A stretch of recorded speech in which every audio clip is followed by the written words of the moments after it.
Welcome to the Revolution Church podcast. All right. I'd like to welcome Kurt to Revolution and all the online listeners.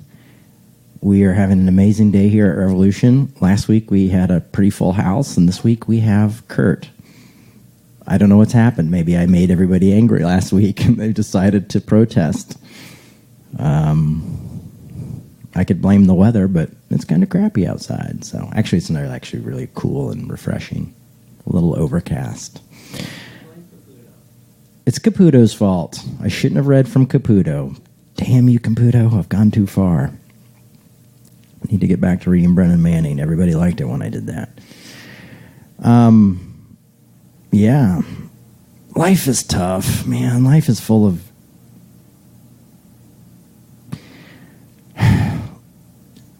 feelings that are at odds with each other sometimes, I find. Humans are complex creatures. You can love and despise people all at the same time, and it is a weird, strange journey. Complex. The dialectics of life, I've learned, are quite complex.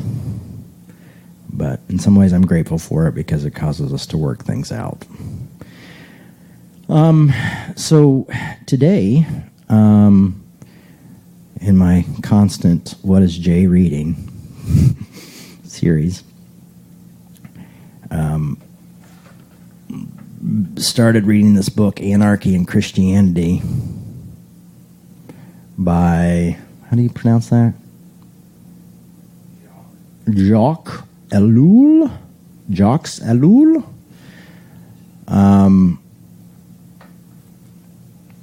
But been reading this book on anarchy and Christianity because anarchy has been something I've been a little bit interested in due to the fact that the right and the left both seem to drive me crazy, and I feel like we're always scapegoating each other with this two-party system. So I've just decided to look at alternatives to my political involvement, even though I've been a pretty staunch Democrat most of my life. I have been most of my life, period. But today I wanted to kind of look at what is faith and what it is to be a Christian and how much belief has to do with that system. One of the things in this book it talks about is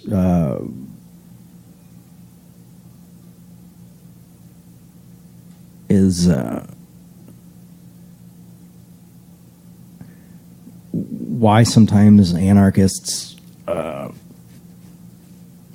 disavow Christianity and don't want anything to do with it, and I thought it was interesting. And I'm going to get into just a tiny, tiny bit of that, and I'm going to read from the book. The central text is sayings of Jesus.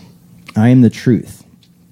Contrary to what might have been said and done later, the truth is not a collection of dogmas or concealer or papal decisions. It is not a doctrine. It is not even the Bible. It is not even the Bible considered as a book. The truth is a person.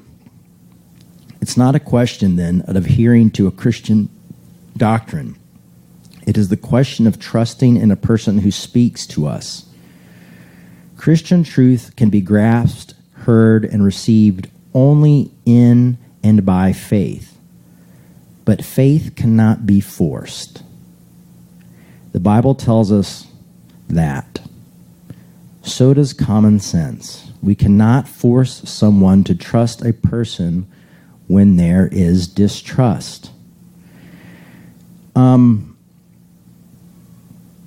There are a lot of people who have distrust in Christianity. I would even say distrust Christ for a lot of different reasons. I think one of the main reasons is just looking at the supernatural. people go like, how do I believe in these miracles and walking on water, and a guy was killed and then came back from the dead and rose people from the dead and made people who blind can see. It doesn't add up. It doesn't make sense. I've never seen it before. In some way, a lot of us are like Thomas. We want to be able to put our hands in the holes of Jesus. We want proof. And I think there's room for that.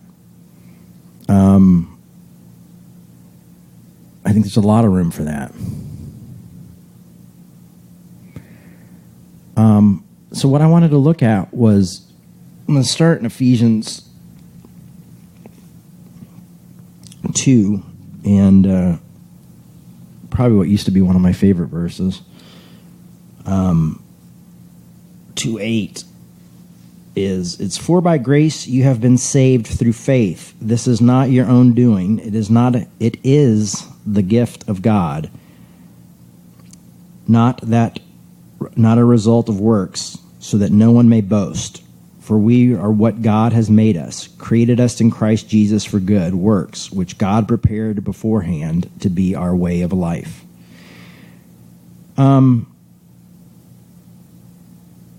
It's not our works. It's not even our theology. And I'd even go as far as saying it's not even our belief.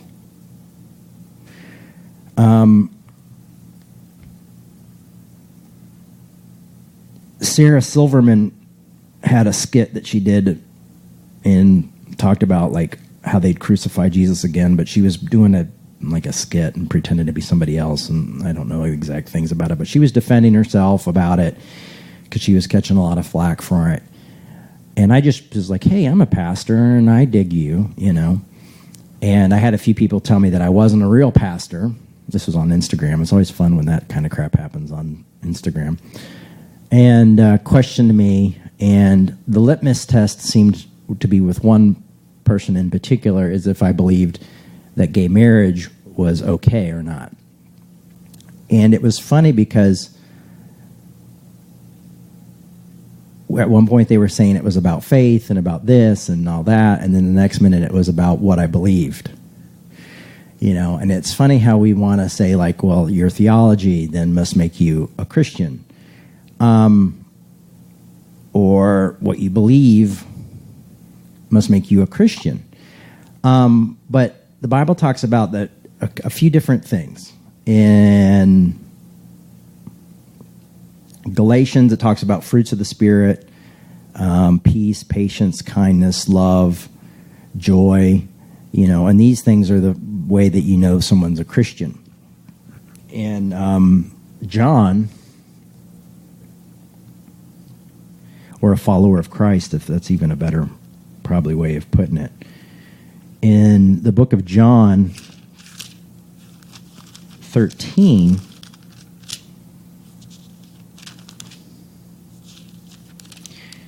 there's a lot of people can use a lot of different texts in the Bible to say what a Christian is and isn't, to be honest with you. I'm just going to give you my 2 cents today of what I'm looking at and what I'm toying with. 13 in John 13:35, even in 34, it says, I give you a new commandment, that you love one another just as I have loved you. You also should love one another. By this, everyone will know that you are my disciples, if you have love for one another. So, this is Jesus' last thing he says to his disciples before he goes and gets crucified, and before he tells Peter that he's going to deny him and all this. And so Jesus is on his way to die, and he's giving them a new commandment, which isn't a new commandment at all, which is really strange. And he's very redundant about it. Jesus says, you love one another just as I have loved you. You also should love one another. He says it twice. By this, everyone will know that you are my disciples if you have love for one another. Actually, he says it 3 times. Love one another, love one another, love one another. So here's my thesis, my question, my idea, my thought is, if we love one another, if people are loving each other, but they can't grasp, they have distrust in the church, they've been hurt by religion, they've been found this, but they are able to love the other, is that not proof that Christ is relevant in their life? Is that not proof of them doing what Christ has required of his disciples? So when we see people loving each other, and you say, Jay, it's about grace, not works, so isn't that works? But Jesus said that, in Ephesians 2:8-9, that you'll be created to do, you're saved by grace, not by works, because you can't brag about it. So there's nothing you can do to brag about it. And you've been created to do the good works that I did a long time ago. So he's saying basically, grace is a free gift. These ideas are free gift. And loving others is how people know that you're mine. So can we recognize Christ in others even when they can't recognize Christ in themselves? And it might even be offensive to say, oh, I see Christ in you. And they'll be like, oh, no, you don't. I don't want anything to do with Christianity. But what I'm saying is do we have brothers and sisters? Could it be that we have brothers and sisters that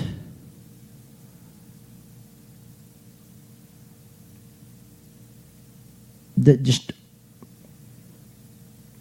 aren't confessed believers?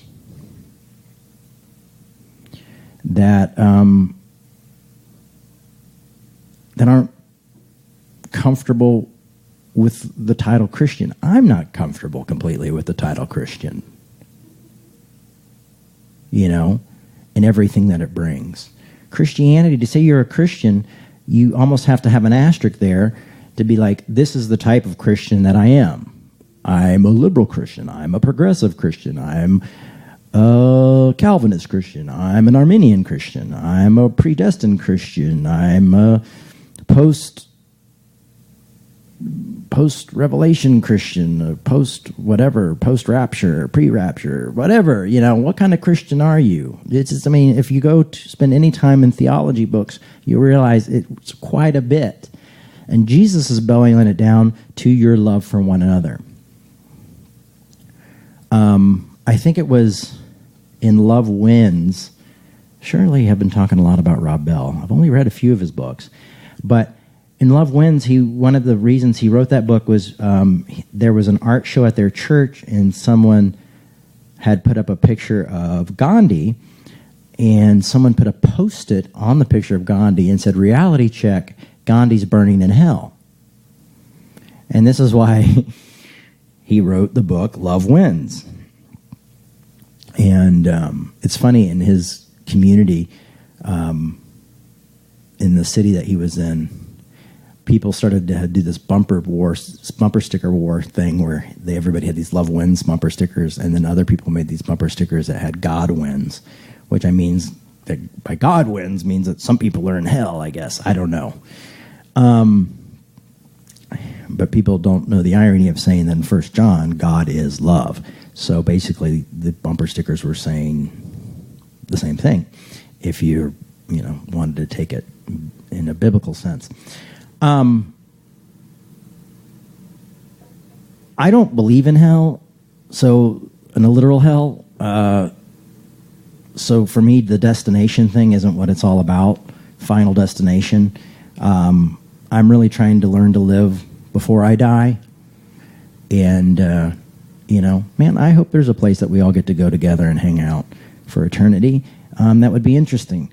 I don't. It could be tiring, but at the same time, a place without pain and suffering sounds interesting. But then again, some people would say pain and suffering is what makes life interesting. I'd say pain and suffering is a little overrated after the past year that I've had. I've changed a lot and become a better person because of it. But honestly, I would not go through it again.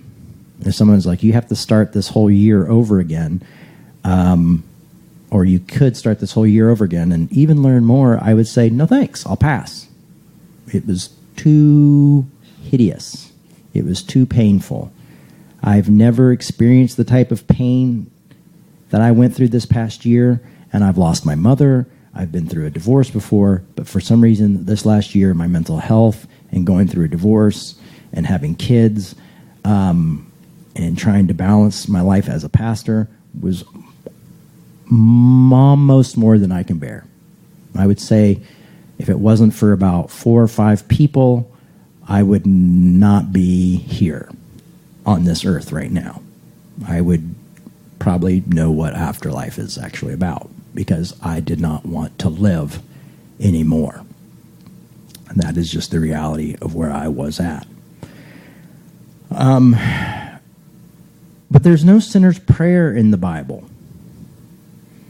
I grew up with the sinner's prayer, where you said a prayer and you asked Jesus into your heart, and you then stood up in front of everybody and made a confession and did all that. And that's not in the Bible. So my question is today is if we can't force this is, I guess, why some people believe in predestination and Calvinism. I don't believe in predestination or Calvinism. I'm a bit of a free will person, but who knows? You'll never know how the world works exactly, and how our chemistry and our minds are set up. But we can't force someone to trust a person when there is distrust. We can't force someone to believe something when they just logically can't accept it. But we can see fruits in their life. What does love look like? Corinthians 13 gives us a really good thing. Never gives up, never loses faith, always hopeful, endures through every circumstance, keeps no record of when it's been wronged. That